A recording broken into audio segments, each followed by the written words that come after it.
Das neue Jahr ist erst ein paar wenige Tage alt. Darum schauen wir heute bei Anlegen mit Weitblick zurück ins vergangene Jahr und erfahren von unserem Chief Investment Officer, Philipp Merkt, welche Anlagenklassen besonders gut performt haben.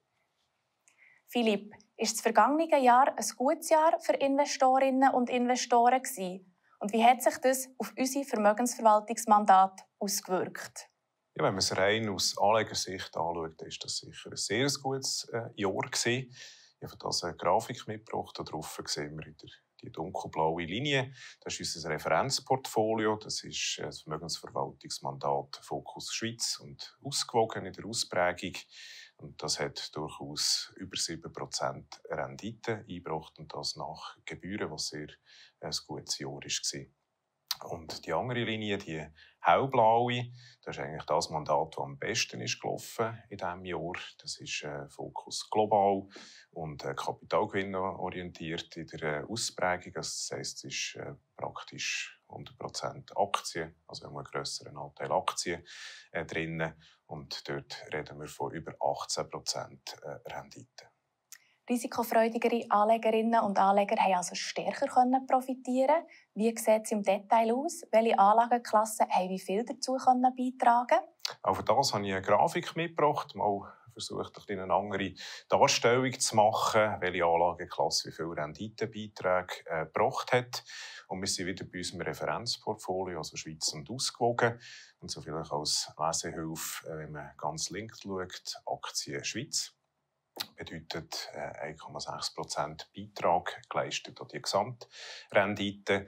Aber man muss natürlich beachten, wir haben natürlich wesentlich mehr Aktien Schweiz drinnen in diesem Mandat als zum Beispiel Aktien USA. Wir haben etwa 25% Aktien Schweiz und nur etwa 10% Aktien USA. Und die amerikanischen Aktien haben fast 2% beitragen, wenn man die zwei Teile zusammenzählen.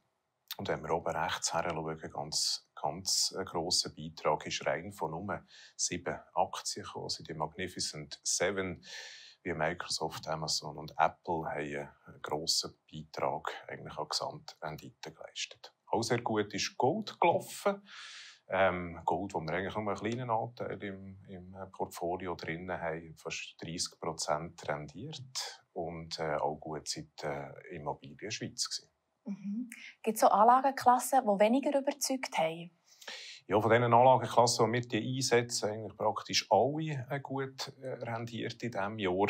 Einzig Obligationen Welt haben einen ganz kleinen negativen Beitrag geleistet. Der geht jetzt hier in dieser Darstellung unter im Gesamtteil Obligationen. Das, weil Obligationen Schweiz dafür eine gute Rendite hatten. Und vielleicht, warum das war, Zinsen in der Schweiz sind zurückgegangen und zurückgehen bedeutet bei bestehenden Obligationen, dass sie im Wert die zunehmen. Kommen wir noch zu der Positionierung von unseren Vermögensverwaltungsmandaten. Machen wir da im Januar bereits taktische Anpassungen? Jawohl, wir haben eine kleinere Anpassung gemacht. Wir haben Immobilien Schweiz dazu gekauft. Sonst bleiben wir eigentlich ausgerichtet, wie wir das auch schon, wie wir das letzte Jahr eigentlich aufgehört haben. Also wir sind noch an unserer neutralen Ausrichtung, also noch an der strategischen Ausrichtung. Hier vielleicht als Einschub innerhalb der Aktien sind wir aber durchaus ein bisschen vorsichtiger ausgerichtet. Wir haben ein leichtes Übergewicht in der Schweiz und in Substanzwerten. Auf der anderen Seite ein leichtes Untergewicht in Europa und in den USA. Und das zusammenzählt gibt es eine vorsichtigere Positionierung. Ihr seht also Chancen bei Immobilien Schweiz. Wo seht ihr Chancen?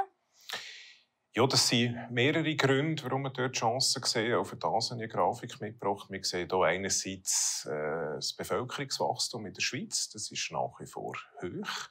Wir sind attraktiv als Arbeitsland. Wir ziehen Arbeitskräfte an. Das heisst, wir wachsen. Das bedeutet auch, dass die Nachfrage nach Immobilien stetig bleibt oder sogar noch zunimmt. Wir haben auf der anderen Seite die rote Linie, die zeigt, wie viel Baugesuche oder wie viel gebaut wird. Das ist eher weniger als Anfang der 10er Jahre. Also jetzt insgesamt kann man sagen, die Nachfrage bleibt hoch und das Angebot ist nicht so hoch. Bedeutet irgendwann, dass man davon ausgeht, dass die Immobilienwerte werden zunehmen. Und dann haben wir auch noch andere Gründe, wie Zinsen, die gesunken sind. Und wir gehen auch davon aus, dass weitere Zinssenkungen werden folgen in der Schweiz. Das bedeutet auch, dass Kredite günstiger werden oder die Hypotheken günstiger werden und man dementsprechend eigentlich noch eher Wohneigentum kaufen kann. Und dann haben wir auch noch einen letzten Grund, wenn wir zum Beispiel das vergleichen mit Obligationen. Schweiz nehmen die Schweizer Bundesobligation 10 Jahre, die zahlt knapp 0,5% und ein Immobilienfonds, ein Schweizer, hat so zwischen 2 und 3% Ausschüttungsrendite und das ist doch im Vergleich gar nicht so schlecht. Merci Philipp für deine Einschätzungen. Habt ihr eine Frage zum Marktgeschehen, dann stellt die an die eingeblendete E-Mail-Adresse. Und dann bis zum nächsten Mal bei Anlegen mit Weitblick.